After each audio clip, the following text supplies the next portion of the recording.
kay Baste Duterte muna tayo. No? Naku, eto. I'm leaning towards... Oh, yan. Hindi daw sila pro-China. Ano?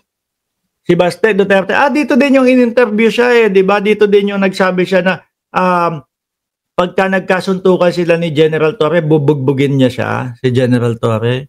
Tapos ano ginawa? Tumakbo, pumunta na Singapore to si Baste. No? Oh, yan. Baka dito nyo nakuha yung style nyo, mga DDS. No, hahamon-hamon. Nakailang beses na to. Strike to na to kay Torre ah. Una, sasampalin niya daw si Torre. Nagkaharap sila doon sa Davao. Wala namang ginawa. Hindi makatingin kay Torre. Di ba? Tapos yung pangalawa, pagka nagkakita, nagkaharap sila, kung magsusuntukan sila ni Torre, mabubugbog niya daw si Torre. Bubugbugin niya daw si Torre. Paghamon na din ho yun, mga kababayan. Biruin mo, sa kapwa mo lalaki, sabi mo, pag nakita tayo, pagka nagkasuntukan tayo, bubugbugin kita. Ngayon, ang dating kay Torre nun, nakakalalaki to ah. O sige, patunayan natin. O sige, magseset ako nitong match natin. Hindi dumating, natakot. Kung ano-ano na huwag dinahilan, mga kababayan. Kasi biglang sabi, hindi naman ako naghamon. Sabi pa, tanga ka, ganito, ganyan. Duwag ito. Ito ang urong ambayag sa mga DDS o sa mga Duterte. Kaya ito, dito, tingin ko, nagmana. No? Dito nagmana yung mga DDS supporter nila. Pakinggan natin, hindi daw pro-China. Oh. Alam ko yung mga comments dyan, sasabihin na pro-China. Okay, once and for all, bago kayo magsalita. Oh. Hello. Hindi ka pro-China. O yan na, sinabi ko na. Hindi ka pro-China. Ay, Barbie, takbo na. This is not about me being pro-China, but I'm leaning towards economic cooperations rather than military. Dali. Naalala mo, si Trump, magkano ba? Pwedeng maliho ako doon sa ibibigay kong numero. Si Trump, nung naglagay ng taripa, akala nila kakayanin nila yung una. No, ginantihan nila. Nilagyan din ng taripa ang Estados Unidos. So ang ginawa ni Trump, umabot yata ng kung ilan, paki-ano nga dyan yung taripa na linagay. Doon pa lang nayanig na ang China eh. Kung sasabihin mo yung ekonomiya eh.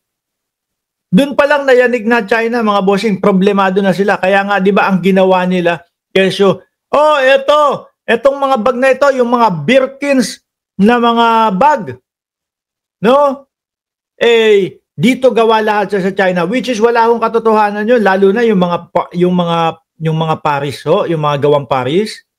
Wala akong katotohanan yun. Yung mga Louis Vuitton na original gagawin sa China, wala akong katotohanan yun, mga boss G. Pamuser. Kaya ginanon nung China, kasi nga, tinaripahan sila. Ngayon, syempre, yung mga customer nila sa Estados Unidos, ang mangyayari niyan is, hindi na o-order kasi ang taas ng presyo eh. Lumaki na eh. Economic advisor nga nila si Michael Yang noon, pinapasok sa triad. Sabi ni Don Pasis. Kasi ang laki na eh. Kaya, yung mga kumpanya, unti-unting nagsarado. Isang taripa pa lang ho yun, mga boss G. Pamuser ha, nayanig na. Maraming mga Chinese ang nagalit kay Xi Jinping. So ngayon, ano pa, Baste? Practices. So, before kayo magsalita, you take off everything. Yung nasa bahay nyo, sa damit nyo, sa brief nyo, sapatos nyo, lahat. Putik na yan. Ang hina din pala ng utak nitong si Baste, Hey, parang yung sa social media lang ho nilang mga DDS. Wag kang magsuot ng ganyan. Wag mong isuot yung brief mo kasi gawan China yan. Wag mong Mahina. Pang ano lang yan, pang social media lang yan, Baste That's made in China. Do not use it. Dali. Vietnam.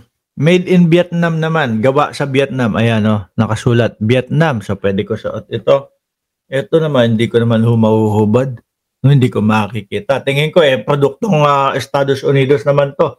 Mga bossing, at maganda yung tela. O, mga okay naman. O, sige, tuloy ko. Basta yung salamin ko naman, Tommy Hilfiger. O, gawa ng Exotica naman ito. O, sige, tuloy. Before you open your mouth. Oh, may ganun. Before you open your mouth. Tingin ko, kala mo, uy, sorry, nagmumura. Kala mo naman, tapang-tapang no? Before, may mga padiin-diin pang ganun. Knowing na takbuhin ka naman. Knowing na takot ka naman. Oh, parang antali-talino sabi ni Pilipinas Bangon TV. Oh. You take off everything. Bakit? Para saan? Para saan? China made. Do not use it. Then you open your mouth. So again, sinasabi ko, siguro itong mga kinokomento, yung mga sinasabi ni Baste Duterte, kinukuha niya lang din sa mga comment section, ano? Tapos saka magbablog ng ganyan. Oh! It's not about, us against China, because China will always be there and the United States will always be there. Sila yung nag-aaway and both countries want control over this territory. We want an independent foreign. Independent ba yung ginagawa ninyo? Halos ibigay nyo na sa China ang Pilipinas. O di ba? Kung sasabihin mo na gustong manatili ng Pilipinas bilang independyente, walang kikilingan o walang kahit ano, no? Yung ginawa ng tatay mo. Di ba sana lubusan ng napasa atin ang West Philippine Sea nung naglabas ang UNCLOS, sakto pagkakapanalo niya, ibinilandran na dapat niya. Pero wala, ano ginawa niya? Papel lang yan, tubig lang yan. Wala yan. Kaya nga visit na visit sa inyo yung mga kakamping Di po ba? Hinihilig nila sa China ang Pilipinas, mga kababayan. Kaya nga sabi? Nung panahon daw nang nasa Hong Kong ang dating Pangulong Duterte ay kung bakit daw nandun, kasi naramdaman na nila, nalaman na nila na mayroong warrant of arrest. Kaya pumunta doon at hihingi ng asylum kay Xi Jinping. Di ba, Baste? Kaya lang, sabi ni Atty. Lariga doon, wala. Hindi na daw tinanggap, pinabalik sa Pilipinas kasi nalaman na meron na ngang warrant of arrest galing sa ICC.